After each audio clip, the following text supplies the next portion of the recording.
54.79 കോടി രൂപ വരവും 28.75 കോടി രൂപ ചെലവും പ്രതീക്ഷിക്കുന്ന ബജറ്റാണ് കുറ്റിപ്പുറത്ത് അവതരിപ്പിക്കപ്പെട്ടത്. കുറ്റിപ്പുറം ടൗണിന്റെ മുഖച്ഛായ മാറ്റുന്ന പദ്ധതികൾക്ക് ബജറ്റിൽ മുൻഗണന നൽകിയിട്ടുണ്ട്. ഇതിന്റെ ഭാഗമായി ടൗൺ ബസ് സ്റ്റാൻഡ് നവീകരണത്തിന് 1 കോടി രൂപയും ബസ് സ്റ്റാൻഡ് ഷോപ്പിംഗ് കോംപ്ലക്സ് നിർമ്മാണത്തിന് 50 ലക്ഷം രൂപയും വകയിരുത്തി. പശ്ചാത്തല മേഖല 7.26 കോടി രൂപ, ദാരിദ്ര്യ ലഘൂകരണം 6.53 കോടി രൂപ, ഭവന പദ്ധതികൾ 3.98 കോടി രൂപ, സേവന മേഖല 1.20 കോടി രൂപ, ഉൽപാദന മേഖല 1.17 കോടി രൂപ എന്നിങ്ങനെയാണ് പഞ്ചായത്തിന്റെ വിവിധ മേഖലകളിലേക്കുള്ള വിഹിതം. ക്ഷേമ പ്രവർത്തനങ്ങളിൽ പ്രത്യേക ശ്രദ്ധ പതിപ്പിച്ച ബജറ്റിൽ സാമൂഹ്യക്ഷേമ പെൻഷനുകൾക്കായി 17.58 കോടി രൂപ നീക്കിവെച്ചു. തൊഴിലുറപ്പ് പദ്ധതിക്കായി 7.27 കോടി രൂപയും പട്ടികജാതി ക്ഷേമത്തിന് 1.26 കോടി രൂപയും വകയിരുത്തിയിട്ടുണ്ട്. കൂടാതെ ശുചിത്വ മാലിന്യ സംസ്കരണം, വിദ്യാഭ്യാസം, ആരോഗ്യ മേഖലകളിലും വലിയ തുകകൾ ബജറ്റിൽ പ്രഖ്യാപിച്ചു. വൈസ് പ്രസിഡന്റ് റിജിത ഷെലേജ് ബജറ്റ്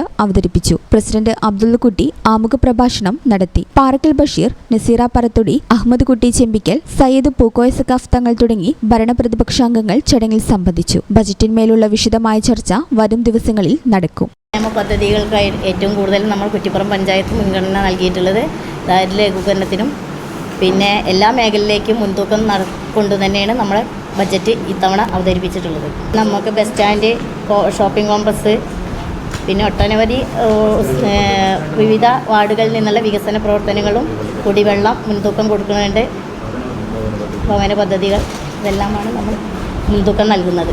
54,79,50,617 രൂപ വരവും 28,75,87,850 രൂപ ചെലവുമാണ് നമ്മൾ പ്രാവശ്യം ബഡ്ജറ്റിൽ കൊടുത്തിട്ടുള്ളത്.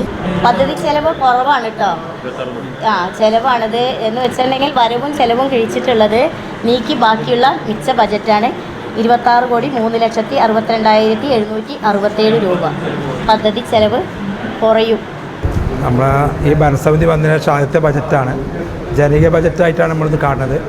വളരെയധികം ജനങ്ങളുടെ ക്ഷേമത്തിനായിട്ടാണ് മുൻതൂക്കം കൊടുത്തിട്ടുള്ളത്.